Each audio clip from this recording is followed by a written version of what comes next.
শুভ অক্ষয় তৃতীয়া। সবাইকে অক্ষয় তৃতীয়ার মৈত্রীময় শুভেচ্ছা জ্ঞাপন করছি।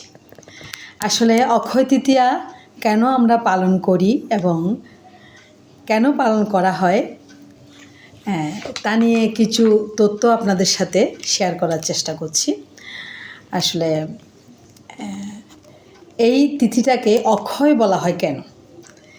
এই তিথিতে অনেকগুলো শুভ কার্য সম্পন্ন হয়েছিল। তার মধ্যে প্রথমত দেখা যায় এই অক্ষয় তিথিতেই প্রথম সত্যযুগের সূচনা হয়। আমাদের গঙ্গা দেবী মর্তে অবতরণ করেছিলেন এবং আমাদের পাপনাশিনী নদী রূপে এখনও পর্যন্ত প্রবহমান। ভগবানের 10 অবতার পরশুরাম দেব এই তিথিতে জন্মগ্রহণ করেছিলেন।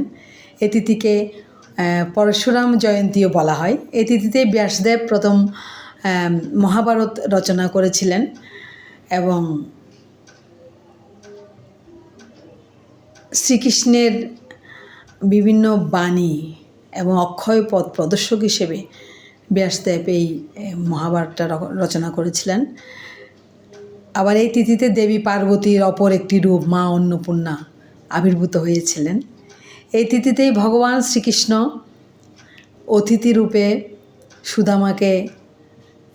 সুদামা প্রাসাদে এসেছিলেন দরিদ্রাবস্থায়। তখন সুদামাকে সেবা করেছিলেন, অতিথি সেবায় শ্রীকৃষ্ণ সেবা করেছিলেন এবং সে প্রিয় সখাকে সেবা করার দিন আজকে ছিল। দুর্যোধনের নির্দেশে যে দ্রৌপদীর বস্ত্রহরণ হয়েছিল সেটাও আজকের দিনে হয়েছিল। তারপর অক্ষয় তৃতীয়ার দিন সূর্যদেব পাণ্ডবদের বনবাসের সময় একটি অক্ষয় পাত্র দান করেছিল, যে পাত্রের মধ্যে যে কেউ যাবে খেয়ে আসতে পারতো এবং ওইখানে ওই পাত্র কখনো ফুরাতো না যতক্ষণ পর্যন্ত আমাদের দ্রৌপদী না খেতেন। দ্রৌপদী আহারের আগ পর্যন্ত যারা যেতেন সবাই এই অক্ষয় বা পাত্র থেকে প্রসাদ গ্রহণ করতে পারতেন। দীর্ঘকাল তপস্যার পর মহাদেব প্রসন্ন হয়ে যক্ষরাজ কুবের স্বর্গের সমস্ত ধন সম্পত্তি অধিকারী হন এই তিথিতে। এই তিথিতে প্রতি বছর পুরীতে জগন্নাথ দেবের রথের যে নির্মাণ কাজ এটা শুরু হয়। এই তিথিতে আমাদের আদি শঙ্করাচার্য এক নিঃসম্বল দম্পতির থেকে তাদের কুটিরের একমাত্র খাদ্যবস্তু একটি টেপারি ফল প্রাপ্ত হয়েছিলেন এবং সেই শঙ্করাচার্য কলকাধার নামক বিখ্যাত শ্লোকটি তিনি রচনা করেন। এটা একটা অক্ষয় কীর্তি।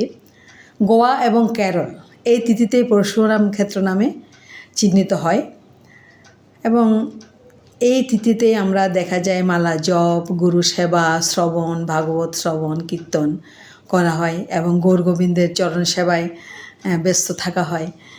এই তিথিটা আসলেই অক্ষয় তিথি এবং বিভিন্ন ধরনের আমাদের সনাতন ধর্মের বিভিন্ন অক্ষয় কাজ, অক্ষয় সূচনা এই দিনটাতে হয়েছিল, তাই একে অক্ষয় তৃতীয়া বলা হয়। একটু আমি যতটুকু জানি সামান্য আপনাদের সাথে শেয়ার করার চেষ্টা করেছি।